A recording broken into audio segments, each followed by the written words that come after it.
Today's episode is titled A Tribute to Martin Scorsese, tracing the life and career of the man who lives and breathes cinema.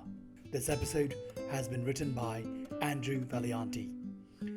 If one were to boil all of the film history down into one form, one singular face, who might that face belong to?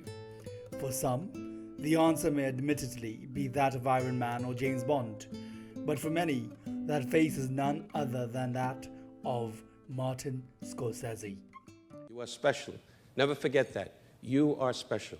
God bless you, and I love you.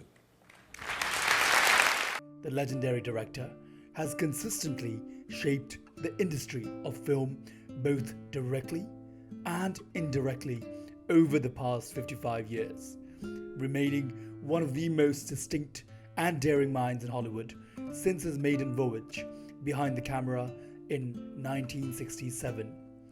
Few voices have rivaled Scorsese's as the foremost authority on exceptional world cinema and its vastly interwoven history. And as such, the director's name has become nearly inseparable from the medium as a whole. This is a learning experience. That also doesn't mean that you take a notebook and you write down everything in the notes as you're watching the film, because you can't see the film. But Scorsese's love of film was born much like everyone else's, plopped in a drafty movie theater, transfixed by the dancing lights, cascading across the mammoth screen in front of him. While his cinephilic origins may have been ordinary, his film journey was anything but. Reaching glorious peaks and surviving cavernous valleys on his way to becoming the undisputed master of cinema. Marty, when we see all the films you did, none of them were great. The 1960s, the birth of a cinephile in Little Italy. On November 17 of 1942, Martin was born to Charles and Catherine Scorsese. Both parents were familial immigrants from Sicily, and the households relocated to the Little Italy district of New York City when he was too young to remember. Scorsese was a sickly, frail, and asthmatic child, which caused his parents to refuse to allow him to play sports or hang around with the neighborhood ruck. Instead, his mother and father would simply take him to the movies daily to occupy his active mind. Character, a little sort of nod wink, in a sense. You see that in his eyes, and we shot that, I think, at 32 frames a sec. Sprawling epics like Cecil B. DeMille's The Ten Commandments, 1956, and Howard Hawks' Land of the Pharaohs, 1955, taught him about the potential for cinema as spectacle, whereas quieter works like John Ford's The Searchers instilled in him the desire to challenge the American mythos and cultivate his own perspective on its country and the films it had issued. Despite these unquestionably influential works, Scorsese's film-dominated childhood was not solely defined by the American fare. The early discovery of the French New Wave, coupled with Italian directors like Roberto Rossellini and Federico Fellini, helping to shape the director's international worldview and acute stylistic sensibilities. I learned looking at certain pictures, particularly Wells's films, and William Wyler, too, a wide-angle lens. This adolescent love for moving pictures wound up becoming more influential than he could have ever imagined, giving his life direction when he felt at his most desultory. Scorsese had been training to become a priest at a preparatory seminary, but was quickly overcome with doubt over the life he was seemingly locking himself into. He dropped out and decided to throw caution to the wind, enrolling at New York University with a concentration in film communication. While at NYU, Scorsese directed 3 experimental short films: What's a Nice Girl Like You Doing in a Place Like This, 1963. The neighborhood was nice. The building was nice. The landlady was nice. And the room was nice. It's Not Just You, Murray, 1964, and The Big Shave, 1967, each improving upon the last with precision and purpose. The same year as Scorsese released his graphic Vietnam metaphor, The Big Shave, he additionally released his first feature-length film, Who's That Knocking at My Door, 1967, which starred fellow NYU students and soon-to-be lifelong contributors, actor Harvey Keitel and editor Thelma Shoemaker. What about you, Gaga? I look at your cards? Thank you, Gaga. A small film about a Catholic New Yorker wrought with relationship anguish. Legendary film critic Roger Ebert saw the film by happenstance at the Chicago International Film Festival and immediately sung Scorsese's praises, stating, "Absolutely genius, artistically satisfying, and technically comparable to the best films being made anywhere. I have no reservations in describing it as a great moment in American movies." I don't know. Listen, I told you that I loved you. Now, what's wrong with that? Isn't that enough? The 1970s, a different kind of filmmaker for a different kind of New York. It would take until 1972 for Scorsese to make his next film, picking up Hollywood odd jobs and buddying up with the movie brat generation of emergent new wave American filmmakers. His sophomore effort, the forgotten Western exploitation B-movie Boxcar Bertha, 1972, starring Barbara Hershey and David Carradine, was a complete failure on all fronts. What else are we gonna do?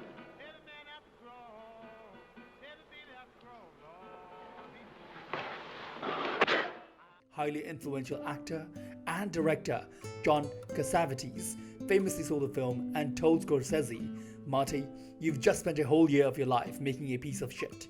It's a good picture, but you're better than the people who make this kind of movie. Don't get hooked into the exploitation market, just try and do something different." It's hard to imagine the last 50 years of cinema history had Cassavetes not set Scorsese straight after Boxcar Bertha, as only 1 year later the director released the much celebrated gritty New York gangster film Mean Streets, 1973. Joey, on Friday the 25th, I placed a bet with Sally. Never heard of it. Never heard of it. Never heard of Sally. Who the fuck is Sally? The beginning of one of the most prolific and celebrated director-actor relationships in the history of film, Mean Streets united Scorsese with the relatively unknown Robert De Niro. Connected by fellow movie brat Brian De Palma, who had worked with De Niro on The Little Scene Greetings, 1968, and Hi Mom, 1970, the pair instantly formed a connection that would eventually lead to some of the most memorable performances in film history. Keitel starred as small-time hood Charlie, who, alongside De Niro's hot-headed Johnny Boy, struggles with the banality of his position and deep religious guilt over his misdeeds. Why? I wasn't shooting at nobody. I was shooting up in the air. I want to wake up the neighborhood. It's dead. I hate that woman with a vengeance. The film employed breakneck editing and a seemingly unending soundtrack of electrifying classic and contemporary music, which would soon grow to become clear signifiers of a Martin Scorsese picture. Following the hyper-masculine and aggressively brash Mean Streets, Scorsese took a turn few could have predicted, directing a much quieter wanderlust in Alice Doesn't Live Here Anymore, 1974. Don't do it. If you do, you'll be sorry. You'll be very sorry because I'll rent you. I will. Star of The Exorcist, 1973, Ellen Bernstein handpicked Scorsese as the director of the film after being turned onto his previous film by Francis Ford Coppola, and her leap of faith was ultimately rewarded, winning the Best Actress Oscar at the 1975 Academy Awards for her role in the film. Scorsese's next venture would prove one of the most important of his career, as well as one of the most influential films of all time. I'll give it to him. If you open your mouth once more, I swear to God I'm going to nail it shut. In 1976, he would release the polemically beloved masterpiece, Taxi Driver, again teaming with Robert De Niro as the tragically tortured Travis Bickle, oozing style and substance from every frame. The film served as the first collaboration between Scorsese and writer-director Paul Schrader, as well as the final score composed by the legendary Bernard Herrmann. It additionally introduced the world to two-time Oscar winner Jodie Foster, who controversially portrayed the underage prostitute Iris. You're the one who wanted to get out of here. Well, I must have been stoned. Why? What do you mean? They drugged you? Oh, come off it, man. Taxi Driver remains a spellbindingly harrowing descent into madness and contentious dissection of isolation, likely one of the most brutally accomplished character studies to have ever been put to film. It went on to win the Palme d'Or at the 1976 Cannes Film Festival and officially crowned both a star and director as the undisputed best of the best within the industry. Around the release of this film, Scorsese was in the grips of a vicious cocaine addiction that was only worsened by the failure of his next film, a long-time passion project, an ode to the golden age of musicals, New York, New York, 1977. Do you mind telling me where you were? Because you know where I was? I was an angel! Angel! Again, teaming with De Niro and Cabaret 1972 star Liza Minnelli, the director fell into a vicious depression that landed him in the hospital after his destructive drug use triggered internal bleeding. De Niro met with him while he was still recovering at the infirmary and asked him frankly whether he wanted to live or die. And if he wanted to live, then he had to set himself straight and begin working on his next picture. I don't want anybody else to be with you. I don't want anybody else. I want to be with you. Do you understand? I don't want anybody else to be with you. The 1980s, a cultural and personal rebirth. This next picture wound up matriculating into the titanically influential and heartbreakingly powerful Raging Bull, 1980, the real-life story of middleweight boxing champion turned adult stand-up comedian Jake LaMotta, of whom De Niro's destructively rabid portrayal scored a win for Best Actor. The film offered a sprawling portrait of dwindling fame and doleful decline. Scorsese scored his first nomination for Best Director for Raging Bull. His ingenious camera movements and intricately claustrophobic staging cited as some of the film's quieter successes. Why did you fuck them? Dude, what? I didn't do anything! I fucked all of them! What do you want me to say? What do you mean you fuck? Who'd you fuck? I fucked all of them. The film quickly rose in estimation in the years following release, Britain's Sight and Sound magazine listing it as the best film of the 1980s and coming in at an astonishing number 4 on the AFI's 100 Years, 100 Movies list. In addition to its formative impact on the world of film, Raging Bull is made even more important by the fact that the film saw the first ever collaboration of Scorsese and actor Joe Pesci for the very first time. The 1980s would see Scorsese taking even more risks than before, striking out on his own 2 feet to tell the stories that mattered to him. She ain't the kind of girl you just fucking forget about this. Joe, how many times I gotta tell you? Why are you always cursing when I'm talking to you? Don't do it around me. Do it around your friends. The director would follow up Raging Bull with the bitingly satirical The King of Comedy 1982, again teaming with De Niro to bring to life the perversely comical tale of aspiring comedian Rupert Pupkin. The film pitted De Niro's unquenchably dedicated, yet not exactly level-headed Pupkin against Jerry Lewis, aging late-night talk show host Jerry Langford. That's easy for you to say, Jerry. But I mean it. I'll go to the office and tell them all it's a gag. While certainly underappreciated in its time, The King of Comedy has enjoyed a triumphant second life amongst Scorsese purists and general audiences alike, crowning the film as one of his best. The director only had to shift a few city blocks for his next feature, an all-in-one-night odyssey of Manhattan misfortune entitled After Hours, 1989, that starred Griffin Dunne as a snake-bitten Paul Hackett, filmed on an impressively low budget and reminiscent of the more alternatively underground style. Scorsese won the Best Director award at Cannes for the film. Oh, no, I was just trying to remember if I turned my burglar alarm on at home tonight. Sometimes I forget. Oh, well, anyway. His next film served as his first genuine induction into mainstream studio filmmaking, a sequel 25 years in the making to Robert Rossen's influential The Hustler, in 1961, The Color of Money in 1986, starring Paul Newman and Tom Cruise. Newman took home an Oscar for his reprised role as Fast Eddie Felson, but the film's true winner was Scorsese, who finally amassed enough studio clout to receive the go-ahead for his long-awaited adaptation of Nikos Kazantzakis' highly contentious novel, The Last Temptation of Christ. Don't be afraid. You are the one. My work is done. In 1988, Scorsese's dream finally became a reality, bringing to life the alternative interpretation of Jesus Christ's final days and casting Platoon star Willem Dafoe in the leading role. Blisteringly beautiful and unabashedly bizarre, the film sought to challenge and interrogate the biblical interpretation of Christ, instead offering a more unsure and unstable portrayal that landed the director in hot water with many religious fundamentalists around the world. Won't be one stone left to build with. You think God belongs only to you? He doesn't. The film was famously deemed morally offensive by the Roman Catholic Church and sparked protests around the globe for the supposed blasphemy of even entertaining the notions grappled within Scorsese's visceral masterpiece. The 1990s reaching new heights as a true screen icon. Scorsese kicked off the new decade with what is arguably his most recognizable work, the unparalleled gangster epic Goodfellas, 1990.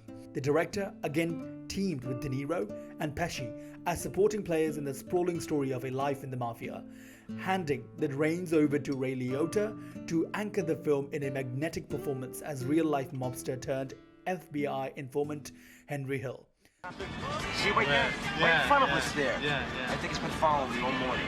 Get the fuck out of here. What are you, nuts? I'm telling you. From Hill's childhood induction into the world of crime across his various pulp-filled misadventures with fellow crooks Jimmy Conway and Tommy DeVito, to his eventual betrayal of the life he once lusted after so unsparingly, Scorsese paints a truly mesmerizing picture of life in the mob with an earnest fervor rarely seen in other crime dramas. The film saw Scorsese elevate his craft to the next level across the board, becoming more ostentatious in his bravura, editing, camera maneuvering, and perfectly brash selection of musical accompaniment. Chloe, after what you said, I couldn't come to you. You know, I was ashamed. Both Ebert and contemporary Gene Siskel listed the film as their pick for the best of the 1990s, and since its release, it has become the director's foremost iconography and distinguishing trademark. It will shock no one to learn that the director's next feature, Cape Fear 1991, yet again featured a much celebrated performance from none other than Robert De Niro. I'm from? Yes. You're gonna love this. Yes. I'm from Georgia State Correctional Facility. What made this film special, though, as well as De Niro's place within it, is the complete and utter terror that oozes throughout every pore of both. De Niro portrays the horrifically sadistic and psychotic Max Cady, an ex-con who seeks out the lawyer who failed to save him from a 14-year sentencing played by Nick Nolte.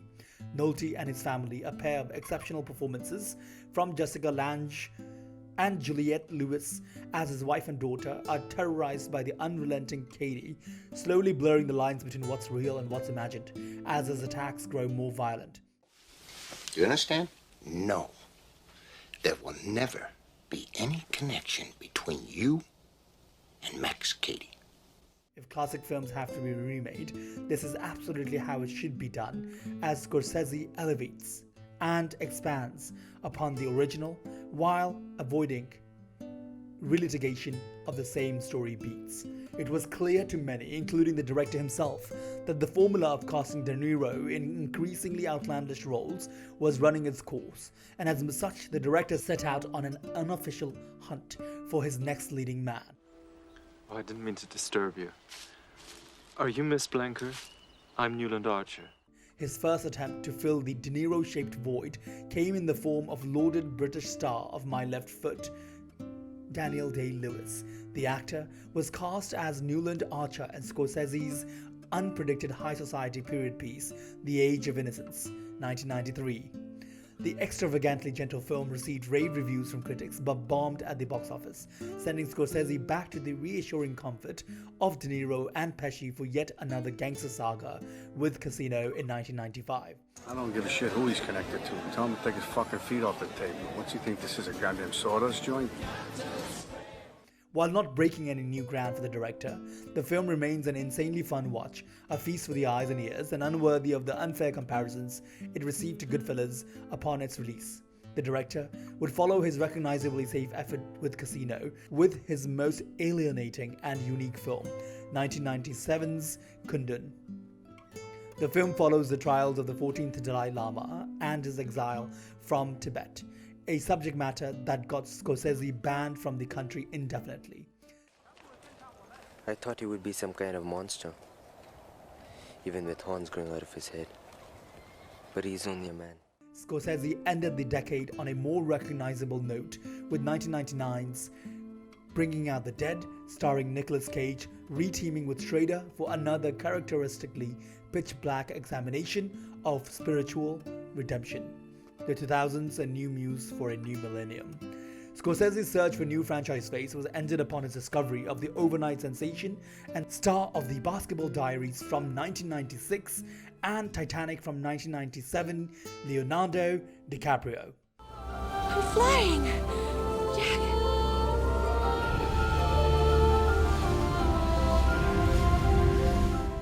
Scorsese was made aware of the meteoric young performer by none other than De Niro himself, who acted alongside DiCaprio in This Boy's Life in 1993, and was blown away by his powerful screen presence.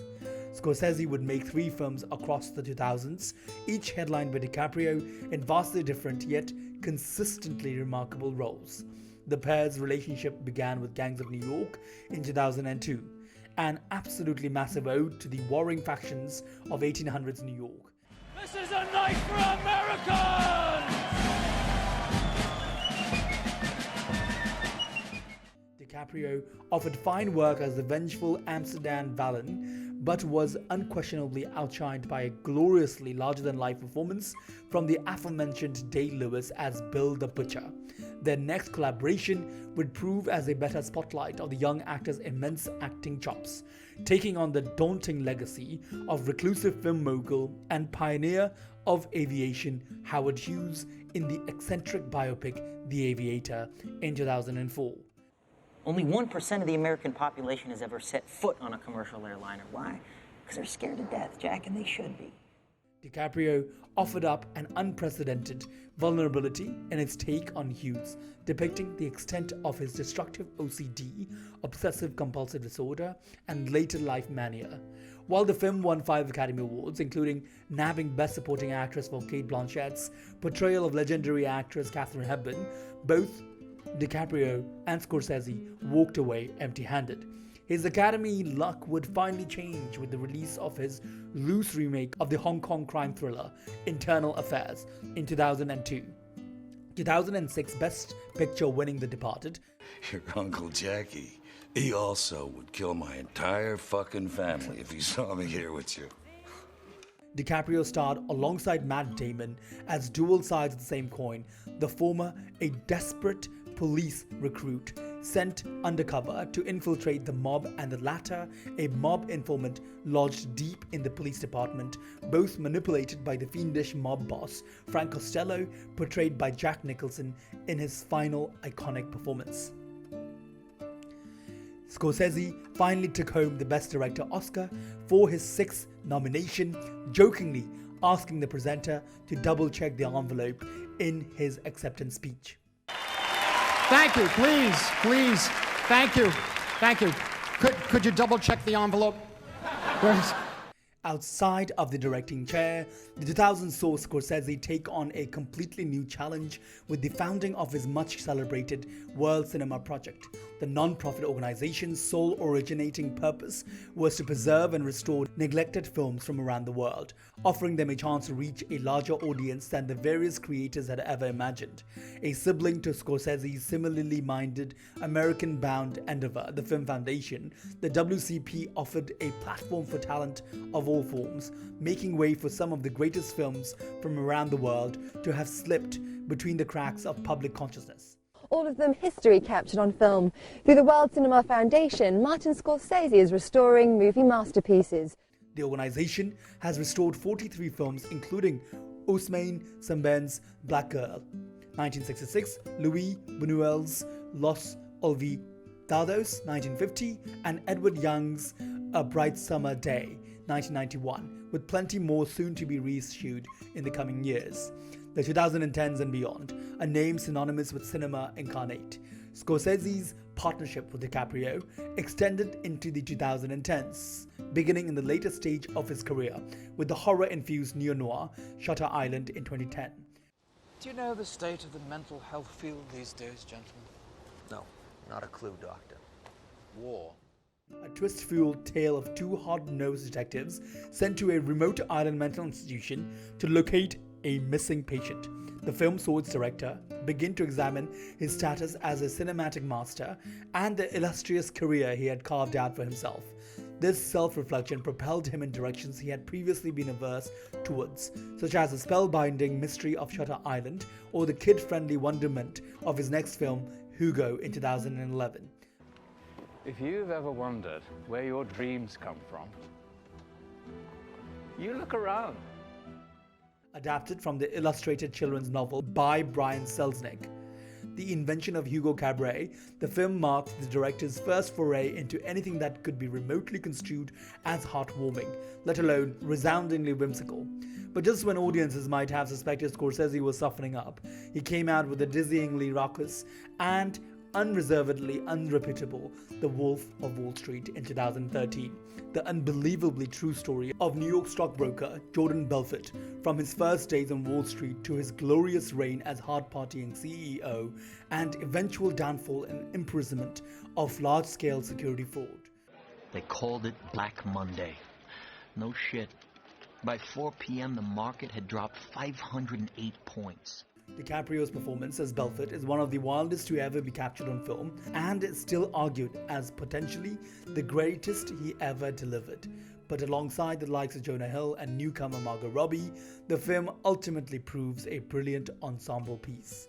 The latter half of the decade would see Scorsese revisit the true central tenets of his previous filmography, faith and regret. In 2016, he released the stunningly atmospheric Silence, which starred Andrew Garfield and Adam Driver as Portuguese Jesuit priests sent to 17th century Japan after it had banned foreign contact and the practice of Catholicism under the Tokugawa shogunate. I never knew Japan when it was a country of light, but I have never known it to be as dark as it is now. The director would return to the questions pondered in his works like The Last Temptation of Christ and Kundun, creating a cumulative yet reserved journey through the very soul of belief. Scorsese would continue this filmographic review of his own career with the much anticipated release of The Irishman in 2019. Scorsese again reunited with his former partners De Niro and Pesci, this time adding into the mix the legendary Al Pacino alongside them. Talk about crazy. So it was easy for the mob to help Joe Kennedy get his son elected president. That was easy. A gigantic 3.5-hour epic about Irish teamster Frank Sheeran, caught in the crosshairs of history and locked between the mob and powerful union leader Jimmy Hoffa. Many skeptics of the film and its radical de-aging CGI technology were quickly silenced upon its release. Looking into the future, Scorsese is already underway on his next endeavor, a sprawling Western adaptation of David Grant's novel Killers of the Flower Moon, set for release in 2022. But the anger is enormous about everything. About everything. And so that also fuels me to make a picture, I think. Both De Niro and DiCaprio will co-star in the film, for the first time uniting Scorsese's generational muses in one of the director's own films. The film will follow the multiple murders that took place on the oil-rich Osage Nation in Oklahoma during the 1920s and will likely be released on the streaming service Apple TV+, the second streaming release for the director after Netflix distributed The Irishman in 2019. We at The Hollywood Insider will continue to support the auteur Scorsese and marvel at his brilliance. Cinema is better due to Scorsese. Long live Scorsese, long live cinema.